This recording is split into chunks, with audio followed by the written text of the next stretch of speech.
Coba hafal ya. Dalam Alkitab saya menemukan beberapa pasangan keluarga yang tidak memiliki anak pada awalnya. Karena apa? Karena pertama Tuhan menutup kandungannya, Tuhan menutup. Yang kedua karena mandul. Yang pertama dari siapa? Pasangan Abraham dan Sarai. Nanti Abraham juga namanya menjadi Abraham, Sarai menjadi Sarah. Ya. Jadi pasangan yang pertama adalah Abraham dan Sarai. Yang kedua, saya tidak temukan istrinya, Manoah dan istrinya, nggak tahu namanya siapa. Tapi Manoah inilah nanti yang melahirkan. Ada yang tahu siapa? Yang diperintahkan untuk mengalahkan musuh dengan hanya 300 orang. Siapa? Siapa itu? Dengan Gideon. Nanti lahirlah Gideon. Yang pertama tadi, tolong hafal ya. Kenapa perlu ini dibuat sampai 5 dalam Alkitab? Atas keterangan 2-3 saksi perkara sah. Kalau sampai ada peristiwa 5 diulang-ulang, peristiwa yang sama konteksnya, hal itu mau menegaskan kepada kita, hai umat Tuhan, hai orang percaya, jangan engkau ragu, jangan engkau bimbang, jangan engkau khawatir, jangan engkau tidak percaya lagi, karena buktinya sudah kutunjukkan kepadamu berulang-ulang dalam berbagai peristiwa, kejadian dan cerita. Pertama tadi Abraham dan Sarah. Yang kedua, Manoah dan istrinya. Lahirlah Gideon. Yang ketiga, Rahel dan Ishak. Itu juga mandul. Tapi akhirnya melahirkan siapa? Rahel dan Ishak. Dari Ishak lahir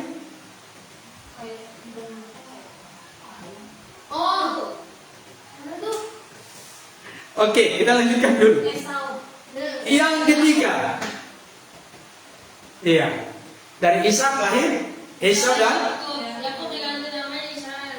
Yakub. Iya benar. Oke, yang itu ketiga ya. Yang keempat, yang ada madunya. Oh, Hana, Elkana dan Hana. Sampai madunya Penina suka merendahkan dan menghina dia karena tidak punya keturunan, tidak punya anak. Dan inilah Alkitab saya temukan dari 1-2 ayat menunjukkan karena Tuhan telah menutup kandungannya. Tapi kandungan yang ditutup itu oleh karena dia menangis menumpahkan isi hatinya kepada Tuhan dalam doa, maka apa yang tertutup akhirnya dibuka oleh Tuhan. Tuhan yang menutup kok, makanya Tuhan berkuasa membuka. Yang terakhir, siapa di perjanjian baru? Yang dia imam besar. Dan nanti yang dilahirkan adalah menyiapkan sang juru selamat. Kedatangan sang juru selamat. Siapa? Hah? Itu Elizabeth. Elizabeth dan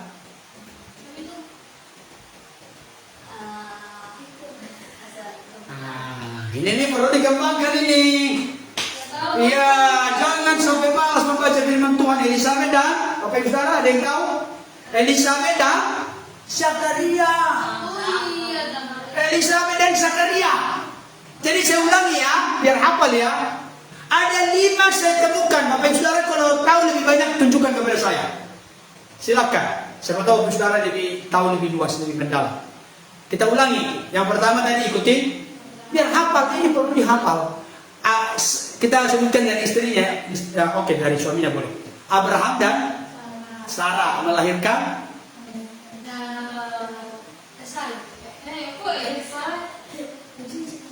Abraham, Ishak, Yakub, gitu kayak biar jangan susah gitu loh. Abraham dan Sarai, nanti Sarah melahirkan Ishak. Ya. Kalau Ismail itu dari keturunan yang lain, dari Hagar pembantunya. Ya, baru yang kedua tadi Manoah dan istrinya, keturunannya adalah Gideon. Yang ketiga Rahel dan Ishak, yang lahir adalah Yakub dan Esau. Dari Yakub itulah nanti punya 12 anak menjadi 12 suku Israel. Dan dari suku Israel ini adalah salah satu suku Yehuda lahir Tuhan Yesus atau Daud. Kalau tidak dari Daud nanti baru turun ke Tuhan Yesus. Oke, yang keempat Elkana dan Hana. Yang kelima Elisabeth dan Zakaria. Perhatikan, itu mandul, itu ditutupkan Tuhan. Kenapa ini bisa terjadi? Untuk menunjukkan, membuktikan bahwa apa yang Tuhan tetapkan, Tuhan rencanakan dalam kehidupan dari kelima orang ini harus terrealisasi, harus terlaksana. Sebab bagi Tuhan tidak ada perkara yang mustahil. Saudara dikasih Tuhan. Sekarang kita masuk kepada Lukas yang tadi.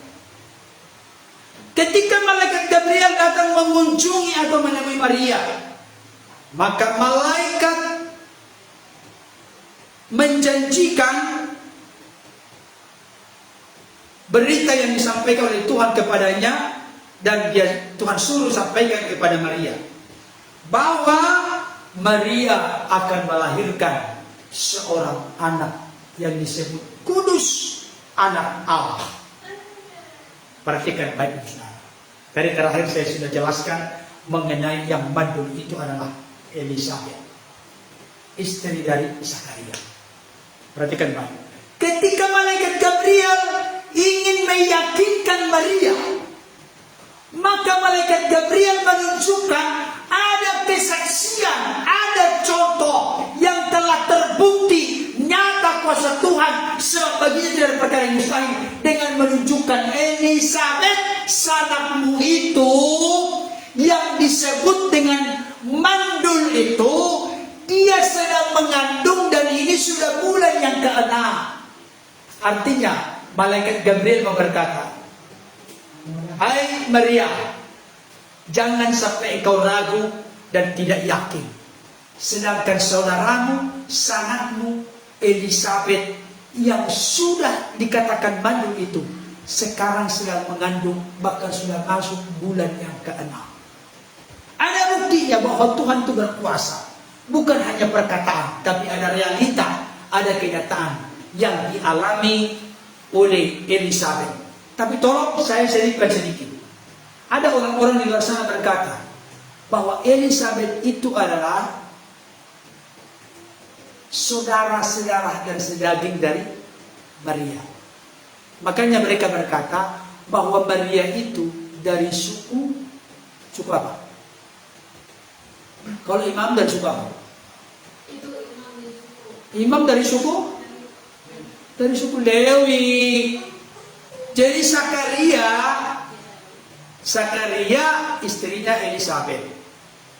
Jadi dikatakan bahwa Elisabeth itu adalah sanak atau saudara dari Maria. Karena sanak saudara Maria, berarti Maria itu adalah suku Lewi, karena Elisabeth itu suku Lewi. Itu maksudnya. Apakah benar demikian?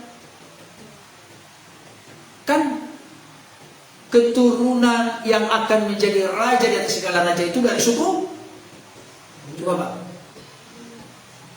Dari suku Yehuda. Yesus itu dari suku Yehuda. Jadi baik itu Yusuf, sekalipun bukan anak biologis daripada Yusuf, tapi Yusuf juga dari suku Yehuda. Maria juga dari suku Yehuda. Elisabeth, Zakaria dari suku Lewi. Karena disebut itu sanak saudaranya, berarti Maria ini adalah suku Lewi. Bukan. Kalau begitu membuktikannya bagaimana? Karena mama dari Maria, Bunda Maria, ibu Bunda Maria itu adalah kakak adik dengan mamanya dari Elisabeth. Nakal maksudnya? Nakal enggak? Saya ini enggak beban. Mama saya baru pasar ini. Berarti anak dari tante saya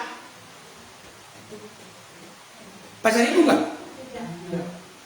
Enggak, karena marganya berdosi. Nah, enggak maksudnya? Itu maksudnya. Masih saudara enggak? Saudara. Tapi bukan saudara sedaging satu suku. Bukan begitu maksudnya. Bukan dari suku Lewi Maria, tapi dari suku Yahuda. Itu maksudnya ya. Saudara dikasih Tuhan. Sekarang begini, saya tadi sudah membongkar beberapa pengertian tentang bagi Allah tidak mustahil. Perhatikan baik. Coba kita baca ayat 38.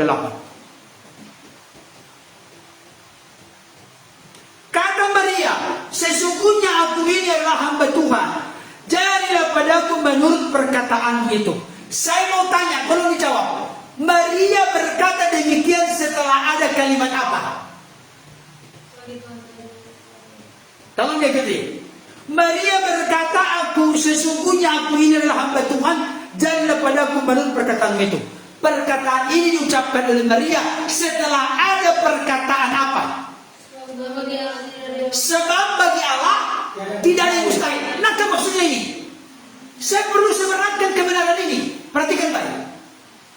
Sebab bagi Allah tidak ada yang mustahil. Pernyataan ini juga menghentikan segala keraguan, kebimbangan, ketakutan, kekhawatiran. Sebaliknya melahirkan keyakinan, kepercayaan, dan iman yang kuat, kokoh, dan teguh. Ini dia. Dan bukan hanya itu. Perhatikan baik.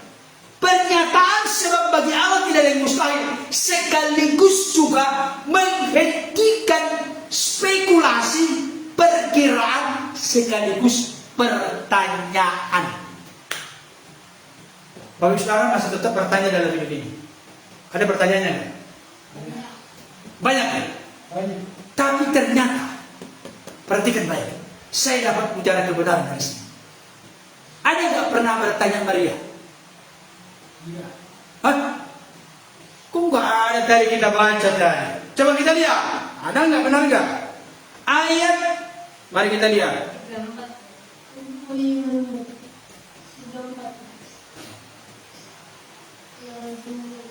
Ayat 29. Mari kita baca. Ada beberapa pertanyaan dari Maria.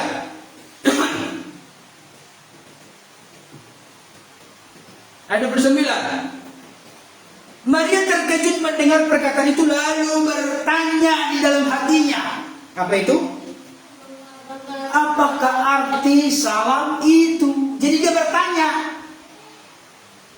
Karena malaikat Gabriel berkata, salam hai engkau yang dikaruniai Allah. Maka dia langsung bertanya, apakah arti salam itu? Masih muncul pertanyaan. Yang kedua, 34. Kata Maria kepada malaikat itu, terus bagaimana hal itu mungkin terjadi karena aku belum bersuami? Udah berapa pertanyaan? Dua.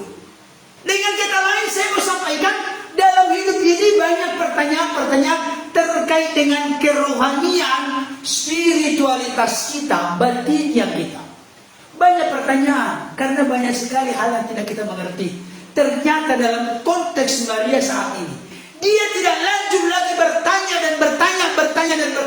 Ketika sudah disimpulkan, Elisabeth sangatmu itu sedang mengandung sudah bulan yang ke-6 sekarang, yang disebut Simanus itu. Sebab bagi Allah tidak ada yang mustahil. Ketika malaikat berkata tidak ada yang mustahil bagi Allah, maka Maria tidak lagi bertanya. Tapi Maria berkata, sesungguhnya aku ini adalah hamba Tuhan, jadilah padaku menurut perkataan itu. Tangkap artinya. Pertanyaan kita disimpulkan dengan apa persoalan sekarang? Coba kita tes. Apa persoalannya sekarang? Apa masalah sekarang? Kalau sudah disimpulkan, apakah sekarang ini tidak sakit? Kesimpulannya apa? Sebab bagi Allah tidak ada yang mustahil. Maka kesimpulannya, aku ini hamba Tuhan. Ketika dikatakan oleh Maria, sebab aku ini sesungguhnya adalah hamba Tuhan, artinya apa? Menolak, menerima, mana yang benar? Menerima. Dia menerima apa yang dikatakan, apa yang dijanjikan, apa yang direncanakan oleh Allah melalui penyampaian malaikat. ketika sudah dikatakan sebab tidak ada perkara yang mustahil bagi Tuhan, atau sebab bagi Allah tidak ada yang mustahil, maka dia pun tidak lagi bertanya,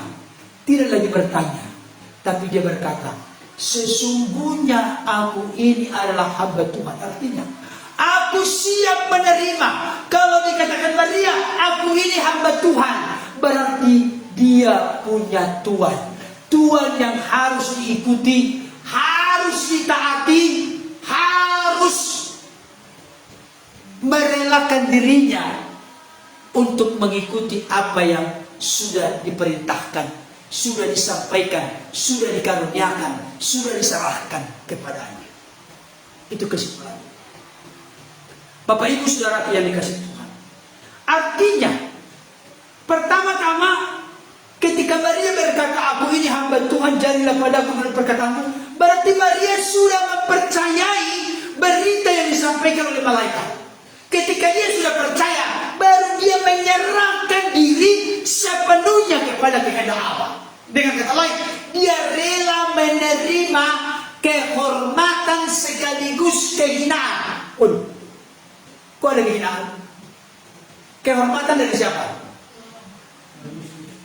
Dari Tuhan. Kenapa kehormatan? Karena dia sebagai manusia diperkenan untuk mengandung tubuh jasmani Yesus di rahimnya. Tapi kehinaan? Ada kehinaan? Ada. Ada nggak? Ada. Apa itu? Dia mengandung dan tidak menikah. Dia mengandung, tetapi dia belum menikah, belum bersuami. Kalau kitab Matius berkata masih gadis. Ya masih anak darah, tapi sudah dengan Yusuf sudah bertunangan. Jangan lupa, bertunangan dengan menikah itu beda. Bertunangan memang dalam konteks tradisi Yahudi. Kalau sampai ini putus, ada perceraiannya, ada acara adatnya.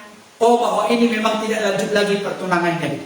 Tapi bertunangan itu berarti berbeda dengan menikah. Tapi sekalipun bertunangan sudah ada acara untuk penyelesaian dengan baik-baik. Apakah dengan cara di depan umum atau dipanggil 2-3 saksi.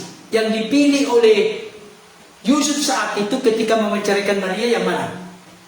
Menceraikannya dengan diam-diam. Dengan diam-diam maksudnya bukan begini. Bapak Saudara, kalau kita ini orang Indonesia nggak tahu pengertiannya menceraikan dengan diam-diam. Maria, kamu mengandung kan? Kan bukan saya yang melakukan hal yang tidak pantas begini. Udah, kita selesai, udah. Bukan begitu maksudnya diam, bukan. Kita Indonesia kan nggak ngerti. Menyelesaikan, menceraikan dengan diam-diam maksudnya dipanggil 2-3 saksi. Dengan maksud dan tujuan. Yusuf saat itu sangat bijaksana. Dia tidak mau mempermalukan Maria di depan halayak ramai, termasuk pertemuan antara keluarga Yusuf dengan keluarga Maria. Dia menempuh cara yang arif bijaksana supaya dampak dari rasa malu Maria itu hanya 2-3 orang. Tinggal dia ngomong nanti, tolong saya tidak melakukan hal yang salah kepada Maria, tapi dia mengandung. Maka selesaikanlah diam-diam, kau usah kompor-kompor kemana-mana. Kira-kira begitu maksudnya. Bukan diam-diam maksudnya udah selesai kita ya, putus kita ya.